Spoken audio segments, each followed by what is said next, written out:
My name's Simon Squibb. I'm an entrepreneur and angel investor. I have been spending the last few years figuring out how to teach people entrepreneurship for free. How can I give you the tools to do what you want to do every day and feel the same freedom that I feel being an entrepreneur? One of the things I think could be useful to people is sharing my failure stories, so that's what I'm going to do.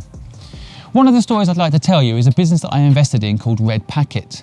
Now, just before I say anything about this business, I would just like to say I have the deepest respect for all the people that I work with in that business, and today I consider them friends. But I'm sure they won't mind me sharing with you some of the mistakes we made in building this business. First up, let me just tell you what this business did. It was a gift experience concept, something that we'd seen work very well in Europe, and we thought we could bring it to Asia, but we made some critical mistakes.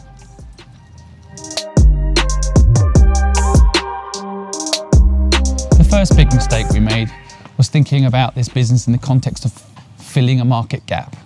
You hear it all the time. This business is going to solve a problem is what matters. But what we did is this business, we think, works somewhere else in another market well, and we can fill the market gap in Asia with this product. In some respects, we were copying someone else's idea, and that was probably mistake number 2. I know a lot of people think copying other people's ideas is all part of life, and that's business, and don't take it personally. I absolutely don't agree with that philosophy, and that was probably mistake number 2. We weren't passionate enough about the business because really we were looking at what someone else had done in Europe and thinking it would do well in Asia, and we were doing it because of that. We were not doing it because we loved the concept and that we loved the feeling that we could bring joy to people through experiences in a box. As it happens, even the European equivalents eventually had some problems because this is the third major mistake we made. And before I tell you this one, I need to take a deep breath.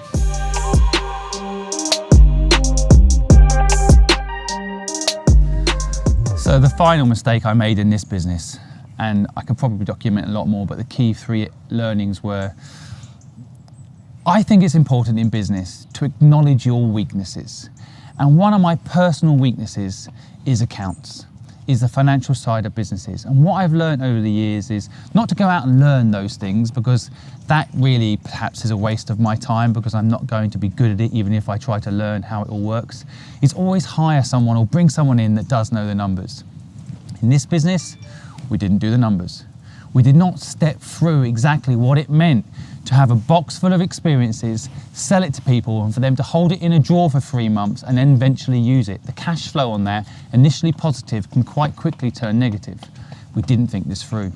And eventually we ended up having huge liability where thousands of boxes were in the market, where we didn't know when we would have to pay for the experiences involved. And we used the cash flow from that business to grow it, as opposed to keeping that money aside for the day that we need to actually spend out and pay the suppliers for the product. Now, I'm pleased to say we paid everybody. And that's always important to me when a business fails, that you pay everybody in the company and you pay everybody that you owe. In my whole career, all my failures, and I've had many, I always pay people and never leave any supplier, any member of staff short. I would rather be poor myself than have that as a conclusion to the business. I hope you found my insight useful today. I'm always trying to find ways to share my experiences with you guys in the hope that it helps you find what you want to be doing with your life. I think entrepreneurial skills are useful in all walks of life. Feel free to comment. I always reply to comments. And finally, do me a favor. If someone needs to hear a failure story or get some insights into failure, hit the share button and let them know. It would also let the algorithm know that you're interested in my content. Other people like you might be too, and I'd really appreciate it. Have a good day, folks.